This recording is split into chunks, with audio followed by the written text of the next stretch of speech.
Assalamualaikum warahmatullahi wabarakatuh. Salam sejahtera bagi kita semua. Salam, Om Swastiastu, Namo Buddhaya, salam kebajikan. Salam leadership. Kami dari Pokjar 4 Jasmimen di Krek 63. Saya Fadli sebagai Kapokjar, kemudian bersama rekan kami Serdik Riki, Sedi Nugroho, Sedi Handres, dan Sedrik Maruli. Pada kali ini kami akan membahas tentang prosedur pemanggilan aparat penegak hukum terhadap prajurit TNI sesuai dengan STR nomor 230/5/2023 tanggal 5 Mei 2003. Ini kita bahas demi terciptanya kondusivitas dan kekompakan antara TNI dan Polri di lapangan sehingga tidak ada benturan-benturan yang dapat memecah belah kedua belah pihak. Untuk lebih jelasnya kami akan memberikan waktu kepada Serdik Nugroho, Mayor Infanteri, yang akan memberikan penjelasan tentang STR ini, bagaimana prosedur-prosedur pemanggilan tersebut. Terima kasih kesempatan kami persilakan. Terima kasih Bapak Host. Assalamualaikum warahmatullahi wabarakatuh. Salam Kang Smart. Selamat sore. Shalom. Om Swastiastu.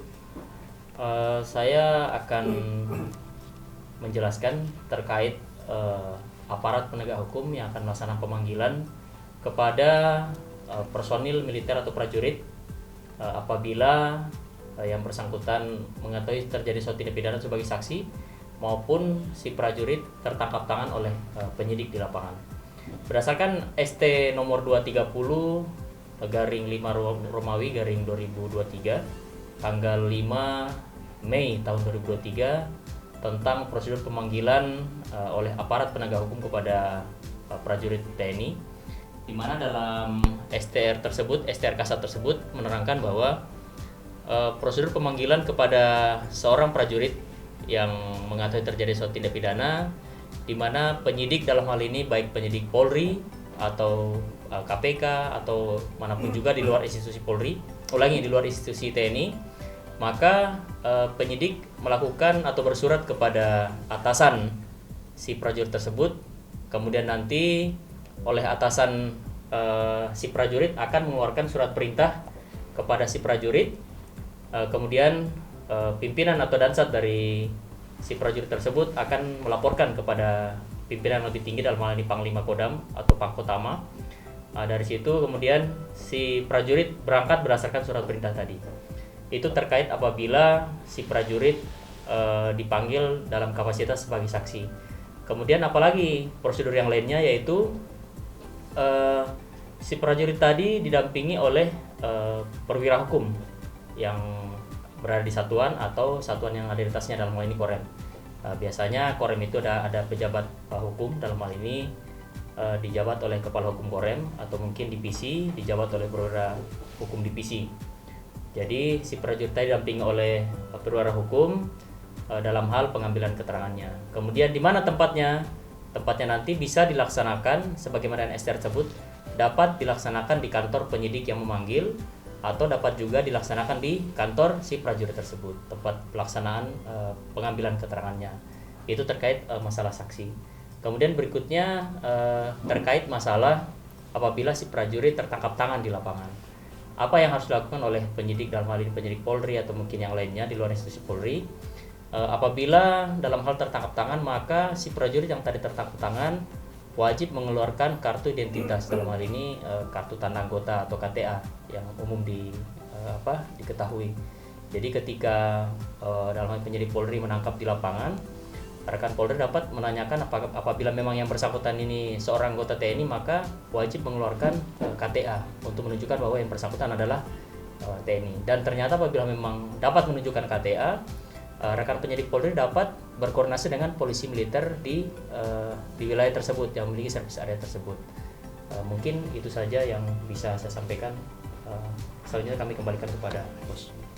Terima kasih atas penjelasannya. Yang mudah-mudahan ke depan kami berharap prosedur-prosedur ini sebagai aparat penegak hukum bisa dilaksanakan dengan baik, bisa dikoordinasikan dengan baik. Biar bagaimanapun namanya TNI Polri itu harus selalu kompak. Biar negara ini aman, karena dengan bersatunya TNI Polri, saya yakin tidak akan ada yang berani untuk mengganggu integritas dan persatuan daripada negara Republik Indonesia. Mungkin rekan-rekan yang lain ada tambahan? Terima kasih, saya persilakan. Baik. Izin, terima kasih Pak Kapolsek. Jadi di sini kita mau sharing, Bang, mohon izin, kami juga pengalaman kerja di wilayah Sumatera Utara itu sudah beberapa kali juga sering mengikuti sebagai saksi untuk sidang Mahkamah Militer. Jadi memang prosedur yang disampaikan tadi sudah kita laksanakan ketika kita ada melakukan penangkapan yang kita belum tahu bahwasanya dia sebetulnya adalah seorang anggota TNI. Dan ketika kita tanyakan dia mengaku anggota TNI, kita tanyakan KTA-nya. Ketika dia tidak ada, maka kesimpulannya dia bisa jadi dia adalah disertir. Sebenarnya dia sudah menjadi anggota yang bermasalah di batalion ataupun di satuannya dan dia kabur. Dan alhamdulillah berapa kali kita melakukan penangkapan itu mendapat apresiasi juga dari komandan-komandan kompi ataupun komandan batalion yang ada di wilayah tersebut yang menjadi angkum dari anggota tersebut. Dan memang mungkin juga saran juga nanti sebagai kita yang komandan-komandan di kepolisian supaya tidak terjadi lagi adanya gesekan-gesekan di antara polisi, kan sangat sering terjadi nih Bang, apalagi pemicunya itu paling sepele gitu loh. Misalnya ada anggota kita di lantas mungkin sudah kecapean, dia udah jagain jalan itu dari pagi, siang, ke sore. Nah tiba-tiba ada yang lewat nggak pakai helm. Mungkin karena yang namanya kecapean, situasinya juga panas, akhirnya mungkin menegurnya dengan cara yang agak keras, sehingga kebetulan yang melanggar ini anggota TNI. Nah, jadi kalau kami sarankan kita sebagai komandan di kepolisian, ya kita harus memberikan arahan kepada anggota kita supaya tetap ketika melakukan peneguran pun tetap santun. Kemudian jika memang ada menemukan anggota TNI yang melakukan pelanggaran, ya nggak usah dilakukan penindakan, dokumentasikan, kirim ke komandannya, biar komandannya. Kenapa? Memang kita nggak punya kewenangan, kepolisian tidak mempunyai kewenangan, sudah dibatasi di undang-undang militer.